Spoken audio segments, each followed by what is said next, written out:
In 1820, on the island of Milos, a local peasant, Yorgos Kentrotas, and a French sailor, Olivier Voutier, while searching for artifacts on the ruins of the ancient Acropolis, found a sculpture, later recognized as the standard of female beauty, and named Venus de Milo. As a result of the conflict between the Turkish authorities and the French for the right of possession, the hands of the goddess were irretrievably lost, but, along with the statue, the pedestal was also taken out, on which the inscription remained that it was made by Alexander the son of Menides, and a citizen of Antioch, on a meander. The sculpture was created in the period 100 to 150 years BC.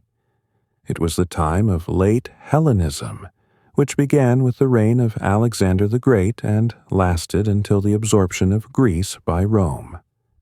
For 836 piastres, the sculpture was bought by the Marquis de Rivière, the French ambassador to the Ottoman Empire. During his audience, the ambassador offered the statue to King Louis XVIII. The king gratefully accepted the gift and, without examining it, handed it over to replenish the collections of the Louvre. According to the classification, there are several types of Venus. Some, like Aphrodite of Cnidus or Venus de Medici, which I have already made a video about. They are referred to as shamefaced Venusians. Others, for glorifying military exploits, are attributed to the victorious Venusians. The sculptures created by the Hellenes are characterized by a plastic movement that unites the figures and all their body parts into a single narrative. But in this figure, due to the ambiguity in the spatial arrangement of the lost hands, one can only guess what this sculpture tells us. Some scientists assume a single figure, others that Venus was part of a group consisting of two figures. In 1887, German professor zur Strassen from Hesse published his project for the restoration of a sculptural group in which Venus keeps Mars from a military campaign. Wrapping her arms around his body, she put forward her foot, placed on the turtle, a symbol of the creation of peace, permanence, and renewal. In 1892, Felix Ravesson, a French philosopher, archaeologist, and art historian, presented his group version in which the goddess of love, placing the brush of one of her hands with an apple on the shoulder of the god of war with the other, tries to keep his militant ardor. Adolf Furtwängler, a German archaeologist and historian of ancient art, a specialist in sculpture and vase painting of ancient Greece, in his study made in 1893, assumed the reconstruction of a single figure of the goddess, but with a pedestal already found with the initials of the author stamped.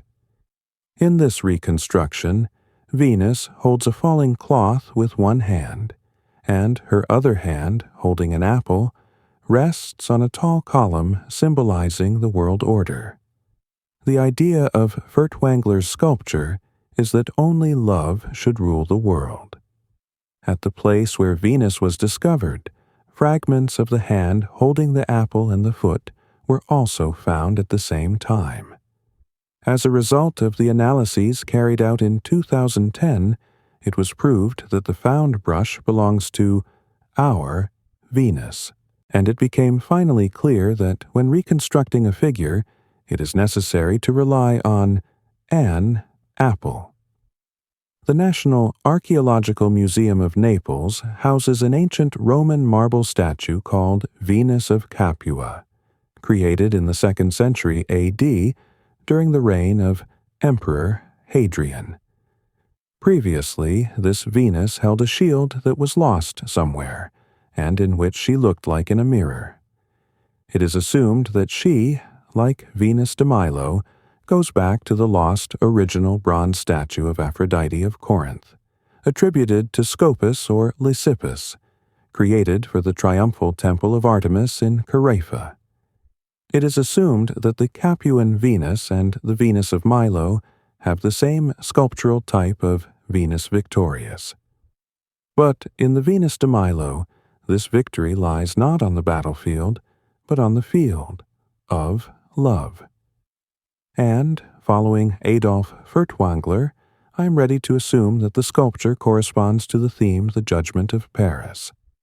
The goddess of strife, Eris, was not invited to the wedding feast, and she, deciding to take revenge on the gods, threw an apple with the inscription, "The most beautiful," to the feasting.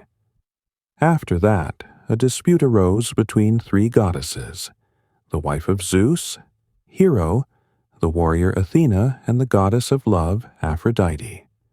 Who can this apple belong to?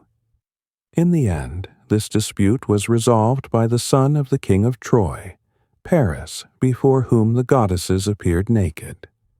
The trial ended with the victory of Aphrodite, who promised to reward him with the love of any woman he desired. Due to the similarity of the compositional setting of the two goddesses, it can be assumed what Venus de Milo looked like in its original form. Alexander depicted his Venus at the moment of receiving the award. With her left hand, she holds the prize she received, and with her right hand holds the flowing fabric, stepping with one foot on the pedestal as athletes step onto the pedestal. The main idea of Alexander, expressed in sculpture, should appeal to sweet tooths and lies in the invincibility of secret places. In front, one of them is still covered with a cloth, but behind the other shines in all its attractive beauty.